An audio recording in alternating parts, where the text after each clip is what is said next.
अस्सलाम students, hope so you all are good. Students, आज से हम लोग चैप्टर नंबर 5 पढ़ेंगे, ग्रेविटेशन। ठीक है बेटा, ये आपके लिए सबके लिए बेटा न्यू चैप्टर हमारे पास है। ये बेटा आप लोगों ने 8th क्लास में रीड नहीं किया, तो जहाँ भी बेटा आपका कोई क्वेश्चन रेज हो आप वहाँ पे जो है अपना हैंड रेज कर लीजिएगा और जो है मुझसे क्वेश्चन पूछ लीजिएगा। इंशाल्लाह मैं आपको जो है उसको समझा दूंगा दोबारा से। ठीक है बेटा, यूनिट 5 जो है बेटा इसका नाम हमारे पास ग्रेविटेशन है। ठीक है, तो बेटा ग्रेविटेशन वर्ड निकला है ग्रेविटी से। तो बेटा असल में हम लोग इसमें पढ़ेंगे कि जो है ना ग्रेविटेशन फोर्स के बारे में, लॉज ऑफ ग्रेविटेशन के बारे में, और बेटा डिफरेंट चीज़ों को बेटा हम लोग स्टडी करेंगे। तो बेटा आपको पता ही है ग्रेविटेशन फोर्स क्या होती है कि the force with which earth attract the body, यानी कि एक ऐसी फोर्स जिस फोर्स के साथ जो है वो अर्थ अट्रैक्ट करी है बॉडी को, उसको बोलते हैं फोर्स ऑफ ग्रेविटेशन। तो बेटा सबसे पहले हम यहाँ पढ़ेंगे कि हमारे पास न्यूटन जो है ना वो क्या सोच रहे थे, तो उनके साथ क्या हैपन हुआ। बेटा सब लोग अपने बेटा नेक्स्ट पेज ओपन कर लें आप लोग। ये बेटा पेज अपना ओपन कर लें आप लोग, पेज नंबर जो है 107। ठीक है, यहाँ से बेटा हम लोग पढ़ते हैं कि असल में हमारे पास हुआ क्या। बेटा असल में ये बात है हमारे पास जो है ना ऑलमोस्ट 1665 की। ठीक है, तो बेटा 1665 में ये हुआ कि न्यूटन साहब जो है बेटा वो सोच रहे थे कि why planets are revolving around the sun. बेटा पता है आपको ना कि दरमियान में सन होता है हमारे पास, और मरकरी हो गया, Venus, Earth, Mars, these are planets are revolving around the sun. तो बेटा ये कह रहे हैं it was the evening of 1665 when he was trying to solve the mystery of why planets revolving around the sun। बेटा Newton जो है वो सोच रहा था कि जो है ना ऐसा क्यों होता है हमारे पास कि प्लैनेट्स जो हैं वो सन के गिर्द रिवॉल्व करते हैं। ऐसा क्यों नहीं होता कि जो है सन रिवॉल्व जो है ना अर्थ सन क्यों नहीं करता रिवॉल्व अराउंड अर्थ, या सन क्यों नहीं करता रिवॉल्व अराउंड द बाकी प्लैनेट्स क्यों नहीं रिवॉल्व करता हमारे पास। तो बेटा फिर यहाँ से जो है ना उसके सामने से एक एप्पल जो है ना वो नीचे फॉल हुआ, और बेटा ना सिर्फ उसने इस क्वेश्चन का जवाब दिया कि why planets are revolving around the sun, बल्कि बेटा उसने और भी बहुत चीज़ें क्या कर ली हैं, डिस्कवर कर ली हैं। ठीक है, बेटा वो डिस्कवर कौन सी चीज़ें, सबसे पहले उसने बताया हमें फोर्स ऑफ ग्रेविटेशन के बारे में। असल में बेटा फोर्स ऑफ ग्रेविटेशन क्या होती है, तो मैं बात से बता दूं बेटा 1665 की इवनिंग थी जब बेटा न्यूटन बैठ के सोच रहा था कि why planets are revolving around the sun, कि क्यों प्लैनेट्स रिवॉल्व करते हैं अराउंड द सन। इतने में यह हुआ कि एक एप्पल जो है वो नीचे गिरा, तो वहाँ से उसके माइंड में एक आइडिया आया। ठीक है, और उस आइडिया से ना उसने फोर्स ऑफ ग्रेविटेशन और ये भी जो तमाम क्वेश्चंस बेटा हमें ऑलमोस्ट उसने आंसर दे दिए कि क्यों रिवॉल्व कर रहे हैं प्लैनेट्स अराउंड द सन। तो बेटा सबसे पहले हम पढ़ते हैं कि फोर्स ऑफ ग्रेविटेशन क्या होती है, what is mean by force of gravitation. बेटा फोर्स ऑफ ग्रेविटेशन एक ऐसी फोर्स है जिस फोर्स से जो है ना तमाम बॉडीज़ एक दूसरे को बेटा जो है ना इस तरफ जो है ना वो अट्रैक्ट हो रही हैं। ठीक है, तो बेटा हमारा फोर्स ग्रेविटेशन क्या होती है, ही फर्दर बेटा उसने कहा था कि देयर एग्जिस्ट अ फोर्स, ठीक है, ड्यू टू विच, ठीक है, एक ऐसी फोर्स है, there exist a force due to which every body of the universe attract every other body. But तमाम बॉडी यूनिवर्स की दूसरी को कह रही हैं, अट्रैक्ट कर रही हैं। He name this force of gravitation. तो न्यूटन ने उसने कहा कि एक ऐसी फोर्स है जिस फोर्स से तमाम बॉडीज़ बेटा एक दूसरे को अट्रैक्ट कर रही हैं।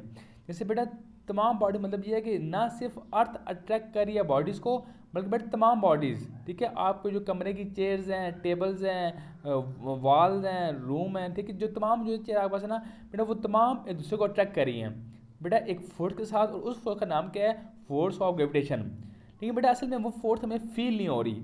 ठीक है, हमें ये नहीं फील हो रहा कि दो चीज़ हमें अट्रैक्ट कर रही हैं, हमें सिर्फ ये फील हो रहा है कि अर्थ अट्रैक्ट कर रही है जो है ना ह्यूमन बींग्स को। तो बेटा असल में अर्थ का मैस जो है ना बहुत ज़्यादा हमारे पास है, और जो हमारा मैस है वो बेटा वो बहुत कम है। तो इसलिए बेटा जो है ना हमें जो है ना अर्थ की तरफ अट्रैक्शन फील होती है, बाकी बेटा चीज़ें ना इर्द गिर्द वो हमें फील नहीं हो रही। तो बेटा आपके पास पहला क्वेश्चन है कि what is meant by force of gravitation. तो बेटा पहला क्वेश्चन आपके पास है कि what is meant by force of gravitation. There exist a force due to which every body in the universe attract every other body. Newton name this force of gravitation. तो बेटा पहला क्वेश्चन आप यहाँ पे साइड पे लिख लें कि what is meant by force of gravitation.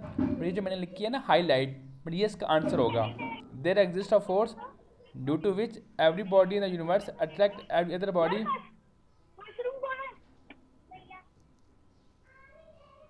ठीक है बेटा, तो बेटा ये पहला क्वेश्चन आपके पास इसका आंसर है कि there exist a force due to which every body of the universe attract every other body, he name this force force of gravitation. बेटा यहाँ इसका आंसर है। तो बेटा इस बच्चों को समझ नहीं आया कि फोर्स ऑफ ग्रेविटेशन क्या होती है, बेटा अपना हैंड रेज करें। मैं तो बात से बता दूं, एक ऐसी फोर्स है जिस फोर्स की हेल्प से बॉडीज बेटा एक दूसरे को अट्रैक्ट कर रही हैं। He name this force force of gravitation. Okay बेटा, if anyone have question please raise hand. Okay बेटा, अभी बेटा हम लोग पढ़ते हैं कि हमारे पास लॉ ऑफ ग्रेविटेशन क्या होता है। What is mean by law of gravitation. जैसे बेटा अभी हमने पढ़ा कि तमाम बॉडीज एक दूसरे को अट्रैक्ट कर रही हैं। Every body in the universe attract every other body. हर एक बॉडी बेटा क्या कर रही है, अट्रैक्ट कर दूसरी बॉडी को। अब बेटा वो किस फोर्स के साथ अट्रैक्ट कर रही है, बेटा वो जो ना फोर्स वो दोनों के मैसेज के डायरेक्टली प्रोपोर्शन है with a force which is directly proportion to the product of their masses and inversely किसके है, inversely proportion to the square of distance between them. मतलब बेटा जितना बॉडीज का मैस ज़्यादा होगा उतनी ज़्यादा फोर्स का हमारे पास वो ज़्यादा होगी, और जितना डिस्टेंस जो है ना वो कम होगा उतनी फोर्स क्या होगी, ज़्यादा। क्योंकि उसने कहा कि हर एक बॉडी दूसरी बॉडी को अट्रैक्ट करी है एक फोर्स के साथ, और वो फोर्स जो है वो डायरेक्टली किसके है, मैसेज के प्रोडक्ट के है, और इन्वर्सली किसके है, डिस्टेंस बिटवीन देयर सेंटर्स। तो चलिए बेटा अभी हम नेक्स्ट पेज को ड्राइव करते हैं। ठीक है, तो बट ये डेरिवेशन हमारे पास हुई है कि अकॉर्डिंग टू दिस लॉ, ठीक है, according to law of gravitation, according law of gravitation the force of attraction between two bodies, two masses जो है M1 MT जो है M2 जो है बेटा उनके दरमियान जो डिस्टेंस D है बेटा वो फोर्स है ना वो डायरेक्टली होगी दोनों के मैसेज को रख के, मतलब जितना ज़्यादा मैस होगा उतना ज़्यादा हमारे पास फोर्स होगी, और वो फोर्स बेटा इन्वर्सली होगी डिस्टेंस के स्क्वायर के। मतलब डिस्टेंस अगर हम बढ़ा देंगे तो फोर्स का जो बेटा हमारे पास वो कम हो जाएगी। जब बेटा हमने दोनों को कंबाइन किया तो F हमारे पास आ गया M1 M2 divide by D का स्क्वायर। अब बेटा जब ये होता है ना प्रोपोर्शनैलिटी का साइन ये गायब होता है, तो बेटा यहाँ पे आता है G का साइन आता है हमारे पास, तो F के पास हो जाएगा G M1 M2 divide by D का स्क्वायर। बेटा इस इक्वेशन में G is a proportionality constant, बेटा इसको बोलते हैं हम यूनिवर्सल लॉ ऑफ ग्रेविटेशन। बेटा इसकी वैल्यू बेटा होती है हमारे पास 6.673 10 की पावर -11 न्यूटन मीटर स्क्वायर पर केजी का स्क्वायर। और बेटा जो है ना इसकी वैल्यू जो है ना बेटा वो रिमेन सेम एवरी होती है बेटा, ये हमारे होता है कॉन्स्टेंट होता है हमारे पास। ठीक है, बेशक आप अर्थ पे हों, बेशक आप मून पे हों, बेशक आप सन पे हों, तो at every place it's value is जो है ना बेटा हमारे पास रिमेन सेम रहेगी। तो बेटा असल में आपने देखा था ना कि मैंने बताया भी था आपको कि हम फोर्स जो है वो हमें जो है ना फील नहीं हो रही, ठीक है, हमें सिर्फ ग्रेविटी की फोर्स फील हो रही है। बाकी हम कहते हैं कि every body in the universe attract every other body, मतलब तमाम बॉडीज़ एक दूसरे को अट्रैक्ट कर रही हैं, वो अट्रैक्शन हमें फील नहीं हो रही। बेटा वो फील इसलिए नहीं हो रही बिकॉज जो देखें ना आपने वैल्यू ऑफ जी, बेटा वैल्यू ऑफ जी बहुत स्मॉल है। क्या लिखा हुआ है, due to small value of G the gravitation force of attraction between objects around us is very small and we do not feel it. तो बेटा gravitational force attraction between bodies जो बेटा अराउंड हमारे ऑब्जेक्ट के है बेटा वो बहुत स्मॉल है, बेटा वो हम लोग फील नहीं कर सकते, इसलिए बेटा हमें फील नहीं हो रही। अगर बेटा वैल्यू ऑफ जी होती है लार्ज तो बेटा हमें फिर ये भी फोर्सेस फील होती। तो मैं दोबारा से बता दूं कि आपने अभी क्या पढ़ा कि लॉ ऑफ ग्रेविटेशन क्या होता है। तो आपने पढ़ा कि देयर एग्जिस्ट अ फोर्स, एक ऐसी फोर्स है जिस फोर्स की हेल्प से तमाम बॉडीज एक दूसरे को कर रहे हैं अट्रैक्ट कर रहे हैं, और वो फोर्स जो बेटा वो जो है डायरेक्टली है दोनों के मैसेज के प्रोडक्ट के, और इन्वर्सली किसके डिस्टेंस के स्क्वायर के। मतलब बेटा अगर डिस्टेंस ज़्यादा होगा तो बेटा हमारे पास जो है ना वो फोर्स जो है ना हमारे पास अगर डिस्टेंस बेटा ज़्यादा होगा तो वो फोर्स ज़्यादा होगी हमारे पास, और अगर डिस्टेंस बेटा कम होगा हमारे पास, ठीक है, तो बेटा वो जो है ना फोर्स हमारे पास क्या होगी, वो कम होगी। ठीक है, और बेटा फिर हमने यहाँ भी यही पढ़ा कि जो है ना जो जी है बेटा वो रिमेन कांस्टेंट हमारे पास है, और बेटा इसकी वैल्यू जो है ना वो वेरी करती है from place to place. Okay बेटा इसके अलावा हम लोग पढ़ते हैं कि जो है क्या कहते हैं उसको, क्या कहते हैं इसको बेटा, why we can not feel force of gravitation objects. बेटा अब यहाँ पे दो क्वेश्चन बेटा राइज हुए हैं। बेटा एक क्वेश्चन बेटा हमारे पास था कि what is meant by Newton law of gravitation. बेटा वो क्वेश्चन आप यहाँ बैक पेज लिखेंगे आप लोग, ठीक है। मैं आपको बेटा वो सेंड भी कर दूंगा, लेकिन मैं आपको निशान लगा रहा हूँ ताकि बेटा आपको लिखो बुक से तो आपको बेटा आसानी हो आपको लिखने में। बेटा सबसे पहले जो है ना बेटा आपने ना यहाँ पे ना साइड पे, ठीक है, यहाँ साइड है बेटा आपने किसी जगह पे ना लिखने क्वेश्चन है बेटा, इसी जगह पे आप लिखने क्वेश्चन यहाँ पे साइड पे कि what is meant by law of gravitation, ठीक है। यहाँ पे आप साइड पे लिखिए question what is meant by law of gravitation. बेटा इसका होगा आंसर हमारे पास, ठीक है। बेटा इसका आंसर जो है वो बेटा यहाँ स्टार्ट होगा, ठीक है। ये नजर आ गया ना एवरी बॉडी, इस एवरी बॉडी से लेके ना सेंटर तक बेटा ये आपके पास जो है ना इसकी स्टेटमेंट होगी, ठीक है। ये पूरा लिखा हुआ ना पिंक बॉक्स, यहाँ बेटा ऊपर देंगे हेडिंग स्टेटमेंट की। मैं आपको सेंड भी कर दूंगा, लेकिन मैं यहाँ बता भी रहा हूँ ये हेडिंग होगी बेटा होगी आपके पास स्टेटमेंट की। और फिर आप आज बेटा नेक्स्ट पेज पे आप लोग आ जाएंगे, ठीक है। नेक्स्ट पेज पे बेटा यहाँ से according to law of gravitation से यहाँ से लेके ना यहाँ नीचे तक लिखा हुआ ना kg-2 बेटा यहाँ तक ये आपके पास जो है ना इसकी एक्सप्लेनेशन होगी, ठीक है। ये बेटा हमारे पास दो हेडिंग्स आएंगी, इसमें एक आएगी स्टेटमेंट और दूसरी आएगी बेटा एक्सप्लेनेशन की। बेटा थर्ड क्वेश्चन आप लिखेंगे यहाँ साइड पे, यहाँ बेटा देखिए क्वेश्चन आप लिखेंगे यहाँ बेटा क्वेश्चन आप लिखना है कि why we can not feel force of gravitation on objects around us, यानी कि जो हमारे ऑब्जेक्ट्स हैं जो अराउंड इस गिर्द बेटा हमारे पास हैं, हमें वहाँ पे ग्रेविटेशन फोर्स फील नहीं हो रही। तो हमें वो ग्रेविटेशन फोर्स फील क्यों नहीं हो रही बेटा, इसका होगा ना आंसर। बेटा इसका आंसर जो है वो यहाँ से होगा, ये मैं बता रहा हूँ बेटा हाईलाइट कर रहा हूँ मैं, ठीक है। बेटा इसका आंसर जो है वो यहाँ से होगा due to small value of G the gravitational force of attraction between objects around us is very small and we do not feel it. तो बेटा यहाँ तक इसका आंसर होगा। तो बेटा आज अभी तक हमने 3 क्वेश्चन किए। बेटा पहला क्वेश्चन हमने किया कि what is meant by force of gravitation, कि फोर्स ऑफ ग्रेविटेशन क्या होती है। तो हमने पढ़ा कि एक ऐसी फोर्स है जिस फोर्स से तमाम बॉडीज़ एक दूसरे को जो है ना अट्रैक्ट कर रही हैं, और न्यूटन का नाम दिया उस फोर्स का फोर्स ऑफ ग्रेविटेशन। और दूसरा क्वेश्चन बेटा हमने पढ़ा कि what is meant by law of gravitation, कि लॉ ऑफ ग्रेविटेशन हमारे पास क्या होता है। उसका मैंने आंसर मार्क करवाया आपको। और थर्ड क्वेश्चन बेटा हमने यहाँ पे ये पढ़ा कि why we can not feel force of gravitation on objects around us, ये इसका आंसर बेटा मार्क हुआ है। यस बेटा ये बात आपका आप पीडीएफ में सेंड करेंगे एक दफ़ा ये। यस बेटा मैं आपको पीडीएफ फाइल बना सेंड कर दूंगा, ठीक है। मैं आपको पीडीएफ फाइल जो है ना लिख के तमाम सेंड कर दूंगा। आप बेटा मैं यहाँ से भी निशान लगवा रहा हूँ और मैं पीडीएफ भी आपको सेंड कर दूंगा, ठीक है। ओके बेटा यस बेटा if anyone have question please raise hand. बेटा आप सबको बेटा पीडीएफ फाइल सेंड हो जाएगी, ठीक है। मैं ये आपको बुक पे भी निशान लगा रहा हूँ ताकि आप लोग जो है वो आप लोगों को आसानी हो करने में, ठीक है। इफ़ एनीवन हैव क्वेश्चन बेटा प्लीज़ रेज हैंड।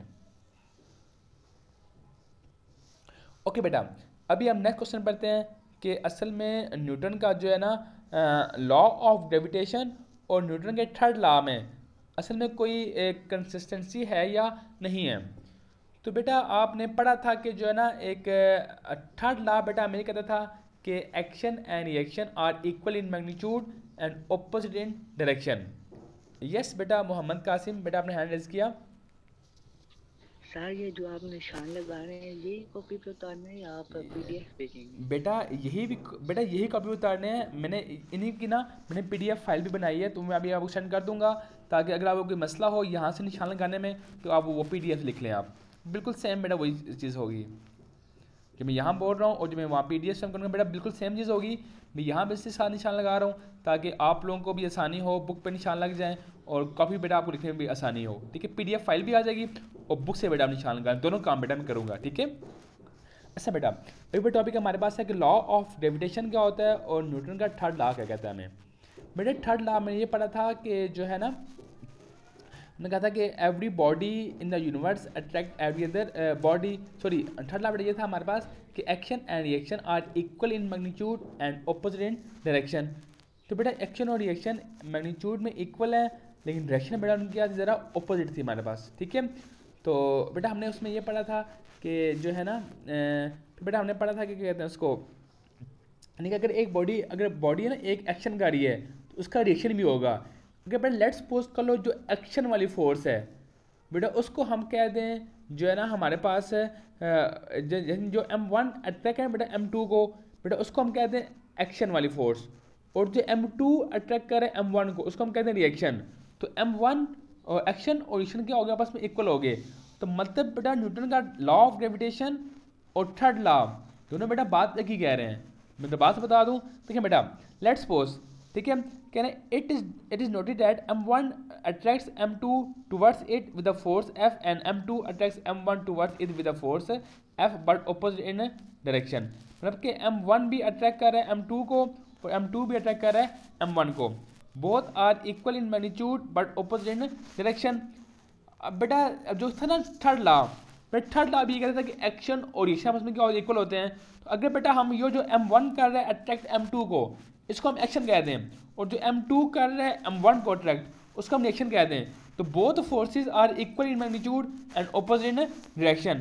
तो हेंस वी शो दैट कि Newton third law and Newton law of gravitation दोनों आपस में क्या है कंसिस्टेंट है।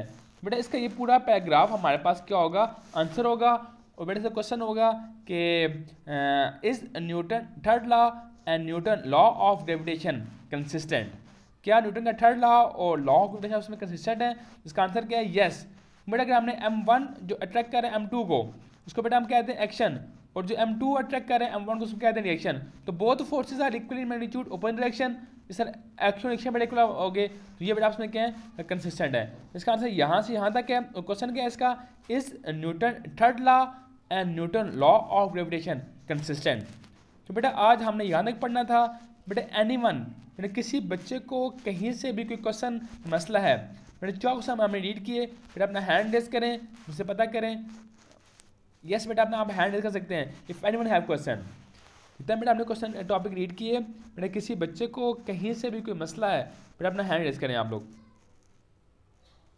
सर आपने अटेंडेंस लगा दी है? यस बेटा अटेंडेंस मैंने लगा दी है, ठीक है।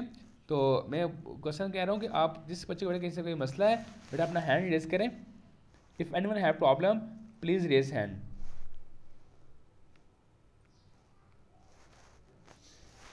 बेटा किसी बच्चे को इन चारों सवालों में कोई बात समझ ना आई हो बेटा अपना हैंड रेज करें, अदरवाइज बेटा लेक्चर हमारा ख़त्म हो रहा है फिर। यस बेटा मोहम्मद हमाद खान आपने हैंड रेज किया। लास्ट वाला समझा दो बेटा लास्ट क्वेश्चन ये था कि क्या न्यूटन का थर्ड लॉ और न्यूटन का लॉ ऑफ ग्रेविटेशन दोनों आपस में कंसिस्टेंट हैं या नहीं है। बेटा कंसिस्टेंट मतलब दोनों एक जैसे हैं या नहीं है। जैसे आपने देखा ना जो था ना लॉ ऑफ ग्रेविटेशन अभी आपने सीखा, इसमें हमने पढ़ा कि एवरी बॉडी क्या कर रही है एक दूसरे को अट्रैक्ट कर रही है। अब बेटा हमने दो बॉडीज ले लिए, एक बॉडी का मैस M1 दूसरी बॉडी का मैस के M2 है। अब असल में M1 भी अट्रैक्ट कर रहा है M2 को, M2 भी कर रहा है अट्रैक्ट किसको M1 को।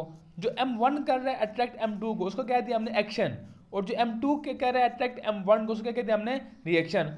तो दोनों फोर्सेस आपस में इक्वल मैग्नीट्यूड है, डायरेक्शन दोनों क्या है ऑपोजिट है। तो थर्ड लॉ भी यही कहता था और लॉ ऑफ ग्रेविटेशन क्या कहता है हमें यही बात कहता है। तो हम कहते हैं yes they are consistent. Okay yes बेटा if anyone have question please raise hand. बेटा किसी बच्चे को कहीं से कहीं कोई प्रॉब्लम आ रही है बेटा अपना हैंड रेज करें।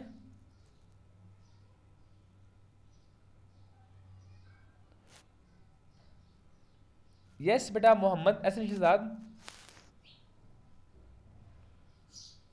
सर ये लॉ ऑफ ग्रेविटेशन की एक्सप्लेनेशन एक दफ़ा बताएं। बेटा ये यहाँ से है ना, क्या मैं बताया कि अकॉर्डिंग टू इस स्पेस है ना बेटा, यहाँ से मैं मार्क भी कर रहा हूँ बेटा। एक्सप्लेनेशन इसकी जो है ना यहाँ से लेकर ना यहाँ से सारी है ये से ना, according to this law of gravitation the gravitation force F attract with two masses M1 and M2 जो है ना डिस्टेंस D जो है ये यहाँ से बेटा ये तमाम लिखने आपने ना यहाँ तक, ठीक है। ये तमाम बेटा सी क्या एक्सप्लेनेशन है, ठीक है कि M1 अट्रैक्ट कर रहे हैं M2 को, और जो फोर्सेस हैं वो डायरेक्टली दोनों के मैसेज के प्रोडक्ट के है, इनवर्सली डिस्टेंस के स्क्वायर के है। और ये बेटा हमने इक्वेशन कंबाइन करके वैल्यू ऑफ G बताई है 6.673 10 की पावर -11 न्यूटन मीटर स्क्वायर पर kg का स्क्वायर।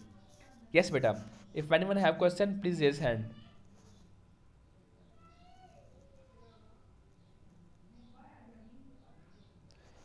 ओके बेटा आपने हैंड रेज नहीं किया तो बेटा लेक्चर आज का हमारा ख़त्म होता है। थैंक यू वेरी मच, अल्लाह हाफिज़, टेक केयर। बेटा ये तमाम काम आप लोगों ने अपनी नीड कॉपीज़ पे लिखना है, ठीक है। अपनी नीड कॉपीज़ ले लें और जहाँ से ये पहली है तो बेटा वहीं से आप आगे लिखना स्टार्ट करें। यूनिट 5 की आप हेडिंग दें लॉ ऑफ ग्रेविटेशन और बेटा वहाँ से आप लिखना स्टार्ट कर दें। थैंक यू वेरी मच, अल्लाह हाफिज़।